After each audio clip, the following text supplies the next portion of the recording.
नमस्कार, मैं मनीष स्वागत करता हूँ आपको अपनी इस यूट्यूब चैनल पे। दोस्तों, इस बार ग्रुप डी की भी वैकेंसी सामने आएगी। आप निश्चिंत होकर तैयारी करते रहिए। हालांकि इसमें एक चीज़ है, कंपलसरी हो गया है कि आपके ग्रुप डी में, यानी कि ग्रुप सी या ग्रुप डी दोनों एक ही अब हो गया है। ग्रुप डी हटा दिया गया नाम, ग्रुप सी ही कर दिया गया है। आपके आईटीआई ज़रूरी है। हालांकि ऐसा नहीं है कि सभी पोस्ट पे आईटीआई ज़रूरी होगा। जैसा आप जानते हैं कि टेक्नीशियन में फिजिक्स केमिस्ट्री वाले कुछ वैकेंसी पे भरे थे। उसी तरीके से यहाँ पे भी कुछ वैकेंसी पे आपके जो टेंथ है वो अनिवार्य है। यहाँ पे आईटीआई नहीं ज़रूरी है, लेकिन वो जो आपके वैकेंसी होंगे मात्र 5% के अराउंड होंगे। अगर 60,000 निकलती है तो 4-5 हज़ार ऐसे वैकेंसी होगी जो कि टेंथ बेसिस पे होगी। और बाकी सभी जितने भी पोस्ट हैं वो आईटीआई बेस्ड होंगे। तो क्या चीज़ें अपडेट है, और वो चीज़ें मैं आपको लोकसभा में जो प्रश्न पूछे गए थे उसके अकॉर्डिंग मैं आपको बातें बता रहा हूँ कि आपके ग्रुप सी के पोस्ट तकरीबन से तकरीबन 2 से 2.5 लाख आने की संभावना है। ग्रुप सी यानी कि ग्रुप डी मिला के और आपके जितने भी आरपीएफ हो गए, जेई हो गए, एसएससी हो गए, सभी ग्रुप सी में ही आते हैं। तो तकरीबन 2 से 2.5 लाख आने की संभावनाएं हैं। देखिएगा, मैं आपको यहाँ पे जो चीज़ें दिखा रहा हूँ वो लोकसभा में जो पूछा गया प्रश्न उसी के आधार पे मैं आपको बताने की कोशिश कर रहा हूँ।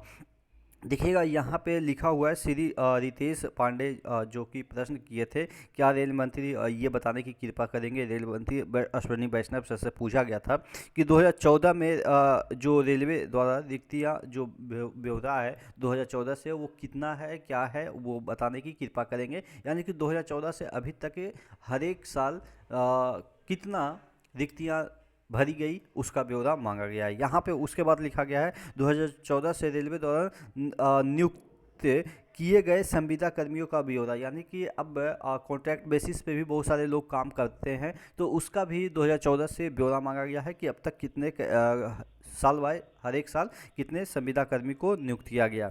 ग में पूछा गया क्या सरकार की को जानकारी है कि वर्ष 2019 से ग और घ के उम्मीदवारों के लिए रेलवे में जो परीक्षा आयोजित करने के लिए अप्रत्याशित विलंब हुआ है। यदि हाँ तो तत्व संबंधित ब्यौरा क्या है, यदि नहीं तो इसका क्या कारण है। यानी कि ये पूछा जा रहा है कि 2019 से काफ़ी जो आपके एग्ज़ाम हैं वो डिले होते हैं, तो इसका कारण क्या है उसके बारे में यहाँ पे विवरण मांगा गया है। जैसा कि आपको भी पता है कि 2019 का अभी तक का रिक्रूटमेंट चल रहा है, तो उसी के संदर्भ में ये प्रश्न पूछा गया है। अगला प्रश्न पूछा गया है जो कि बहुत आप कह सकते हैं कि तरीके से अच्छे तरीके से लिया गया है। कहने का मतलब ये है कि अच्छे तरह से धुलाई की गई है। क्या सरकार समयबद्ध तरीके से परीक्षा आयोजित करने के लिए योजना बना रही है। वहीं हम लोग का डिमांड अक्सर रहता है कि रेलवे का एग्ज़ाम होता है तो इसमें कोई समय की पाबंदी नहीं होती है कि कब स्टार्ट होगा, कब जाके क्या होगा, मतलब कि ज्वाइनिंग तक सर्टेन नहीं होता है। बाकी और परीक्षा में मैक्सिमम 5 से 6 महीना या 10 महीना मैक्सिमम होता है, इसमें 5-5 साल तक चला जाता है। तो उसी के संबंध में यहाँ पे लिखा गया है कि क्या सरकार समयबद्ध तरीके से परीक्षा आयोजित करने के लिए योजना बना रही है जिससे रेलवे की परीक्षा की तैयारी करने वाले जो मुख्यतः ग्रामीण भारत से संबंध रखते हैं और परिवार के लिए कम आय वाले हैं को काफ़ी सहायता मिलेगी। और यदि हाँ तो तत्व संबंधी ब्यौरा क्या है, यदि नहीं तो इसके क्या कारण है। कहने का मतलब यही है कि आप इतना लंबा लंबा समय ले लेते हैं, जिससे कि इसमें देखिए रेलवे में क्या होता है ना कि ज़्यादातर बच्चे जो होते हैं वो बिलो मिडिल क्लास वाले होते हैं। यानी कि अब ग्रुप डी का एग्ज़ाम देते हैं, group D in the sense कि आप समझ ही गए होंगे ग्रुप सी, तो ऐसे वो पोस्ट है लेवल 1 के पोस्ट है जिसे हम कह सकते हैं सरकारी नौकरी में लास्ट पोजीशन के नौकरी है। तो उसके लिए अगर अप्लाई करते हैं तो आप समझ सकते हैं कि अपर मिडिल क्लास वाले तो अलाउ ही नहीं करते हैं पेरेंट्स कि आप उसमें जाओ। तो वो मजबूरी में बहुत सारे लोग करते हैं कि चलो ठीक है सरकारी नौकरी तो मिल जाएगी। तो अब वो गरीब लोगों के लिए आप इतना इतना समय ले लेते हैं तो वो कहाँ से सस्टेन कर पाएंगे। यानी कि तैयारी करते हैं कोई पटना, प्रयागराज या दिल्ली में रह के, अब उसको 5 साल तक अगर वैसा रहना पड़े तो आप समझ सकते हैं खर्चा कितना हो जाता है। तो यही सब चीज़ों के वजह से पूछा गया है कि आप समयबद्ध तरीके से क्यों नहीं लेते हैं, यही सब चीज़ें इसमें पूछा गया है। अगला प्रश्न है, क्या सरकार संविदा का जो कामगार हैं जिनकी संख्या 3 लाख से अधिक है को चरणबद्ध तरीके से अस्थायी रोजगार देने पे विचार कर रही है कि क्या आप जो कॉन्ट्रैक्ट बेसिस पे लेते हैं उनको अस्थायी कर देते हैं, उससे प्रश्न पूछा गया है। तो देखिए उत्तर में आ गया है कि जितने भी चीज़ें आपने पूछा है उसका जो आंकड़ा है वो पटल पे रख दिया गया है। अब देख लेते हैं कि क्या क्या चीज़ें हैं। देखिएगा, राजपत्रित जिसमें कि ए और बी ग्रुप के कर्मचारी आते हैं जो कि आपके यूपीएससी के थ्रू या यूपीएससी के थ्रू ही आईआरएस हो गया या मैनेजमेंट के लिए अलग एक कमीशन बन गया है, तो उसके थ्रू इतना जो लोगों का सिलेक्शन होना है, यानी कि इतना सीट खाली है। और अराजक पत्री यानी कि ग्रुप सी के कैंडिडेट, जिसमें कि ग्रुप डी के कैंडिडेट हो गए या जितने भी आरपीएफ एसआई या आपके कांस्टेबल हो गए, जेई एसएससी, सब ग्रुप सी में आते हैं। तो इसके जो वैकेंसी है वो 3,12,895 है। देखिए ये जो डेटा है वो बहुत दिन पहले का डेटा है, हालांकि पब्लिश आज किया गया है वो अलग बात है। देखिए ये वाला जो डेटा है, आप कहेंगे कि आप बताओ कि नॉर्थ ईस्ट फ्रंटियर रेलवे में कितना वैकेंसी खाली है, तो वो जब कलेक्ट हुआ होगा उसी को बार बार दिखाएगा। आज के डेट में अब ये जैसे ही पूछा जाएगा वहाँ कलेक्ट तो नहीं करने जाएगा, क्योंकि डाटा इकट्ठा करने में कम से कम तो 5 से 6 महीने का टाइम लगता है। तो ये बहुत पुराना डेटा है। अभी इंस्टेंट कैलकुलेट किया जाए तो कम से कम ये बढ़ के 4 लाख हो जाएगा, ये मैं गारंटी लेता हूँ। लेकिन ये चीज़ें क्या होती है ना कि एक बार जनगणना हो जाती है तो 10 साल तक उसी जनगणना को हम याद करते रहते हैं कि इतना ही है, इतना ही है भारत की जनसंख्या। लेकिन आप इंस्टेंट जाके काउंट कीजिएगा तो बढ़ा रहता है। तो उसी तरीके से ये इतना दिखा रहा है, जो कि बहुत पहले का डेटा है, इसका गणना किया हुआ है। अभी वर्तमान में अगर गणना किया जाए तो 4 लाख से कम नहीं होगा। कुल आपको मान के चलो कि 4 लाख है यहाँ पे वैकेंसी खाली है।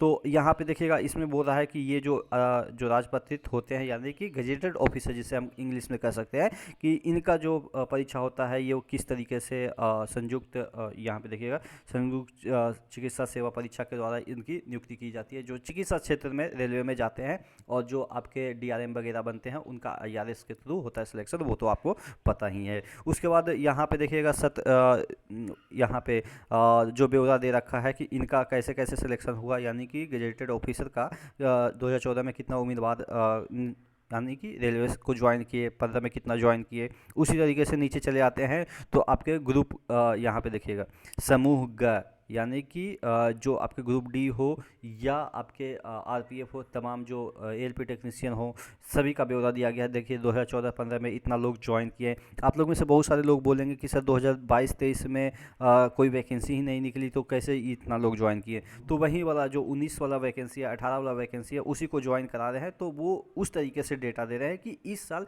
कितने ज्वाइन किए, ये नहीं कि इस साल वैकेंसी कितनी निकली।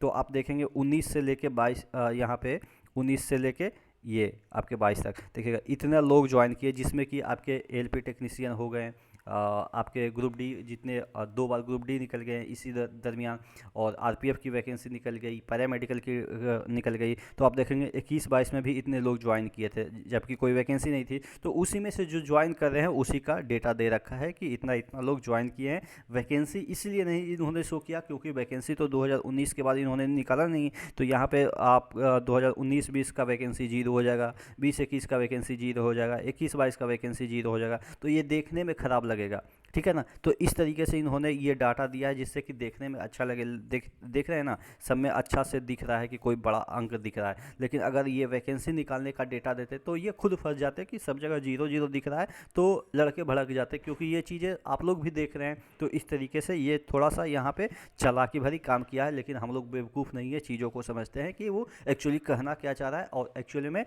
होता क्या है।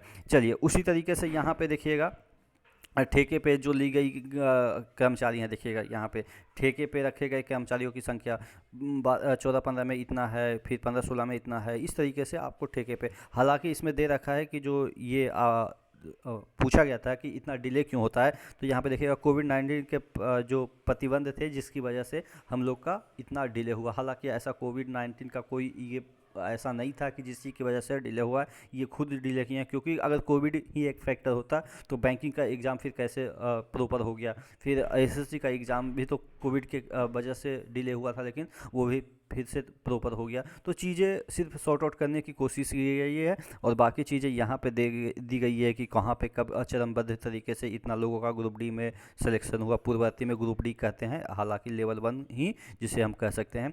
जी नहीं, भारतीय रेल जैसे विशाल संगठन में रिक्तियों का होना और उसे भरा जाना एक सतत प्रक्रिया है कार्य, यानी कि ये कह रहे हैं कि ये जो पूछा गया था प्रश्न कि इतना डिले क्यों होता है, तो ये सतत प्रक्रिया है। ये कॉपी पेस्ट वाला जो आंसर है वो हमेशा ये चेप देते हैं यहाँ पे। बाकी इसमें कोई मतलब कि अच्छा फैक्टर इन्होंने नहीं बताया है कि क्यों डिले हुआ है।